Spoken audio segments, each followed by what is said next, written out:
Hello friends, आज के इस वीडियो में हम समझेंगे कि cash flow statement in day 7 में जो भी business combination related cash flows होते हैं उसको कहाँ पे प्रेजेंट करते हैं और उसको कैसे डिटरमाइन करते हैं। स्टार्ट करते हैं। जब भी हम कोई कंपनी को एक्वायर करते हैं तो हम उसके सेलिंग शेयर होल्डर्स को, मतलब जो कंपनी जिसको हम एक्वायर कर रहे हैं उसके जो शेयर होल्डर्स है उसको हमको पेमेंट करना पड़ता है वो बिज़नेस को एक्वायर करने के लिए।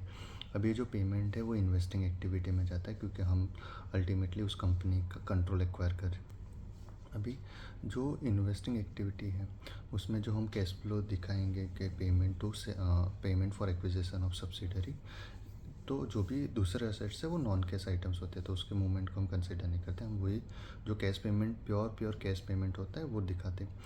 अभी ये जो कैश पेमेंट होता है उसके अंदर कभी कभी ऐसा होता है कि जिस कंपनी को हम एक्वायर कर रहे हैं उसके पास से कैश भी हमको मिलता है, उसके बुक्स ऑफ अकाउंट में जो भी कैश होगा वो हमारा कैश हो जाएगा। तो ये जो कैश आउटफ्लो है वो नेट दिखेगा। मतलब लेट्स से आपने 100 करोड़ पे किया और उसके सामने आपको 10 करोड़ का इनफ्लो हुआ, तो आप जो कैश आउटफ्लो है वो सिर्फ 90 का दिखाओगे।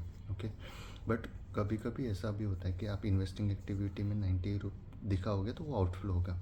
बट अगर लेट्स से कोई ऐसी कंपनी जो बहुत कैश रिच है, ओके, उस कंपनी का जो कैश है वो जो मैं कैश पे कर रहा हूँ शेयर होल्डर से उससे भी ज़्यादा है, तो उस केस में क्या करेंगे?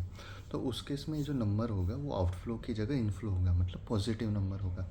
तो इस केस में भी ये जो पॉजिटिव नंबर है वो उसको इन डेज में ऐसा बोला गया, इंडेक्स का पैरा 42 है।